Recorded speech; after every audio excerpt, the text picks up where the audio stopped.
and welcome to the news channel. Today we'll be featuring Buddhism, a religion ranked 6th around the globe, with about 500 million to 700 million followers worldwide. Let's go to Julia, who will show us places where Buddhism is practiced.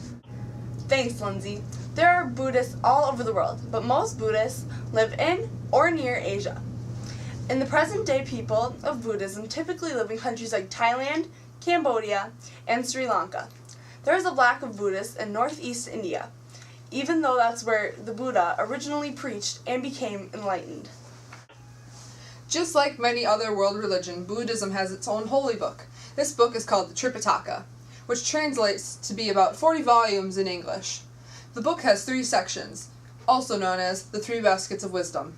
The first one is the Vinaya Pitaka. This is called the discipline basket. It is a section of the Tripitaka where rules for monks and nuns reside, including 227 rules for monks and 311 for nuns. The next section of the Tripitaka is called the Sutta Pitaka, or the teaching basket, which is a description of the actual experience and encounters of the Buddha. The last segment is called the Abhidhamma Pitaka, or higher doctrine basket. This section explains the Buddha's teachings, commonly known as sutras. The symbol of Buddhism is called the Dharmakara, a round open shape with 8 spokes reaching across the radius of the circle. This symbol is made to represent the cycle of life, death, and rebirth of a human being.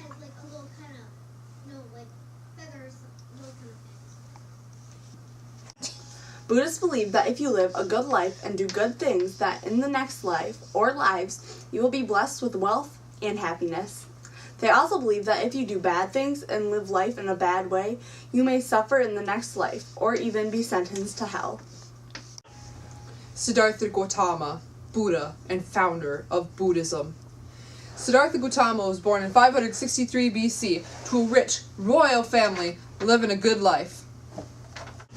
Siddhartha was happy in his life until he saw suffering all around him. He first witnessed a sick man, then an old man, then a corpse. He found that sickness, age, and death are unavoidable. Suffering was all around him, and for years he never even knew it. He wanted to find a way to end all suffering for good. One day, on a night with a full moon in May, he decided that he would sit underneath a Bodhi tree and wouldn't move until he found the answer to the end of suffering. This he called nirvana. Even though, after spending quite some time under that tree, he didn't give up. Instead, he became enlightened. He found that if he followed the Eightfold Path rules you must follow to get rid of suffering, he could reach a place without suffering, which is called nirvana. The beliefs he taught as Buddhism were the rules to live by in order to reach the place he called nirvana. The first rule was, don't take the life of anything living, or in other words, don't kill. His second rule, don't take anything freely given. Don't steal. Don't speak untruly. Don't lie. And the last rule, don't consume alcohol or drugs because they intoxicate and cloud the mind. Buddhists would soon practice these morals everywhere. Buddhists don't have a deity. They don't believe that there's a higher power or creator, but they do look at the Buddha as their role model. We'll be back with Buddhism, past, present, future, right after this commercial break. Is your Tripitaka old and wrinkly? Well, guess what? I have a solution for you! My Tripitaka is old and wrinkly and disgusting. Look at that! The pages are falling out! Can you fix it?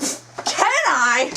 I have the brand new Tripitaka 5000! Whoa! It's brand spanking new! Look at that! Look at that! Do you see that Tripitaka? It's brand spanking new! If you want your very own Tripitaka 5000, you want to know what you need to do? You need to call 1-800-BUDDHA! That's BUDDHA. Call now. Hello, and welcome back to Buddhism, past, present, future. We're now going to go to Lindsay with more Buddhist holidays. Lindsay? Hi, Julia. I'm here at the Buddha Day Festival, which takes place on May in the night of the full moon. This holiday celebrates the birth, enlightenment, and death of their beloved Buddha. Loy Krathong, or Festival of Floating Bowls, happens at the end of the Kathan festival season when rivers and canals are full. During the full moon in the 12th month, they send bowls made of leaves filled with candles and incense down the river, and as they float away, it represents their bad luck floating away as well. Bodhi Day is another popular holiday amongst the Buddhists. This celebrates the life and achievement of the Buddha. On the day, they will pray, meditate, and teach about their Buddha. Our last holiday is commonly known as the Elephant Festival. On the third Saturday in November, when this takes place, the celebration is held to revisit the saying of the Buddha, which was, "When a wild elephant is caught, it is harnessed to a tame one to train it." Just as, the same way, a person new to Buddhism should have a special friendship with an older Buddhist. These holidays will all have great meaning to the Buddhist religion. Now to you, Josie. Those festivals sure sound fun. Now we'll go to Julia, who will show us a stupa, a temple where Buddhists worship. Thanks for the introduction, Josie. As Josie said, this is a stupa, a place where Buddhists worship the Buddha. At these temples, people will often meditate or chant prayers with monks. Another option is to build a shrine at their home. These shrines usually consist of a statue or a picture of the Buddha, scripture, and incense. Offerings are made there, usually something that appeals to the five senses. A few common offerings are candles, incense, and water. Shrines are typically in a separate room of the household and are set up above eye level. Back to you, Lindsay. That's very interesting, Julia. There are many types and denominations of Buddhist religion. Most have certain countries they reside in. Like Theravada is found in Burma, Thailand, Sri Lanka, Laos, Cambodia, Myanmar, and some parts of Indonesia and Vietnam. Meanwhile, Mahayana Buddhism is found in China, Japan, Korea, and Vietnam. Although Vajrayana is practiced in Tibet, Nepal, Bhutan, and Mongolia, India and Japan typically practice Jodoshin Buddhism. We'll be back after this commercial break. Are you tired of your uncomfortable daily meditations on these cold, concrete floors? I know I am. I got an easy solution to that with my meditation mat. All you do is lay it out on the ground and sit on it. I know what you're thinking. It's that easy. It's that easy. I'm so comfy I could meditate all day. Don't you want to meditate all day? I know I do. Now call 1-800-MAT. That's 1-800-MAT. Call now. It's a limited time offer. I'm Lindsay. I'm Julia. And I'm Josie. And thanks for watching Buddhism, Past, Present, Future!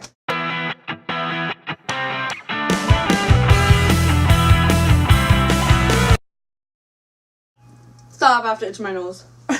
Stop. Do it, but okay, just whatever, I already ruined it. Stop. Stop! Have a bad life? Stop, I messed up! We'll just cut it out. No! Stop it. No.